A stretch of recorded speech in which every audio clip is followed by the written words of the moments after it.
And I can relate to it firsthand because I am a victim of what I'm actually speaking about. I have a 26-year-old daughter who's autistic, meaning she's mentally challenged, so she needs somebody to take care of her. And unfortunately, I haven't seen her since 2004. And throughout the years, I played the part as far as being incarcerated from institution to institution, the RHU to RHU, and things of that nature. Even the mother, through over the years, she used my daughter as a leverage tool, whatever, against me and my family. But that's even here and there.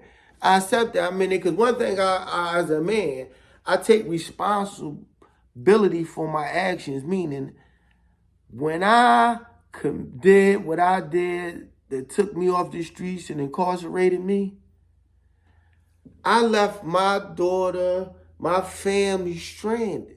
I ran out on them in the heat of the battle. I feel like a nut, a sucker. I ain't understand back then. Back then, I ain't look at the world like I look at the world now. Back then, I looked at me, man, whatever I could do, I could stand, whatever come what may.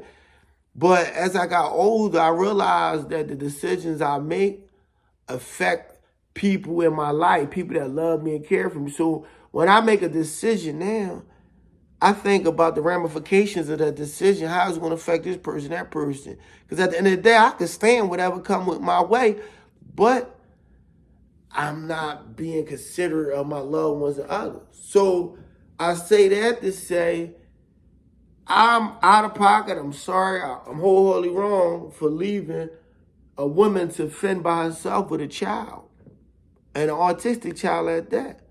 But I was young and dumb. I didn't know better.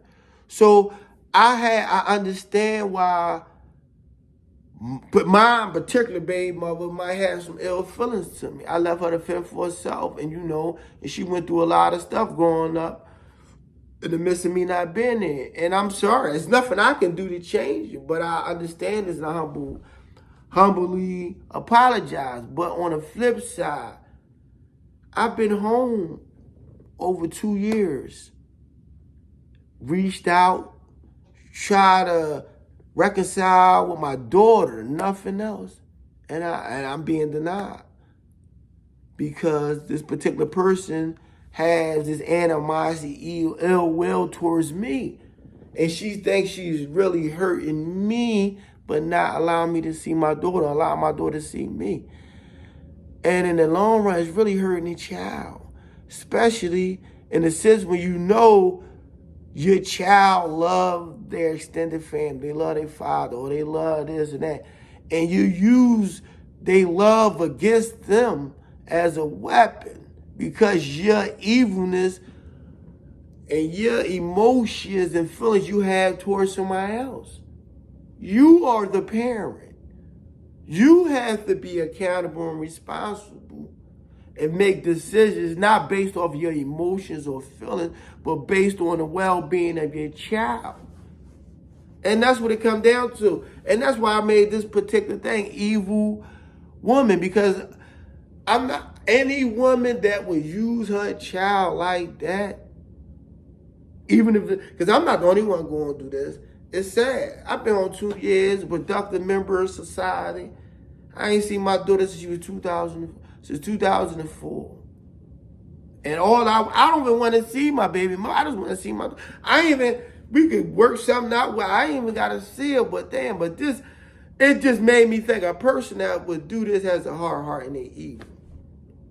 And so, and I was using an example prior to this about with the woman showed the little boy and instilled this dislike and hate towards his father. I just ask women, please stop this, because the youth is our future. They are future, our children, and we really gotta be mindful. The mother is the first teacher of the child, and you need to be mindful what you pitting in your child and what you teaching your child. And you can't use your child's love or someone's love for your child as a weapon. It's just evil. And I'm not even gonna keep going with it because I just vented. This was a vent, and I thank y'all for listening, allowing me to vent. But it's still a message to the evil women. Soften your heart, pray to God, do something, and work it out because it's not right, man. You don't do things like that. And on that note, I'm gonna leave you with love and peace. And always remember, we all we got.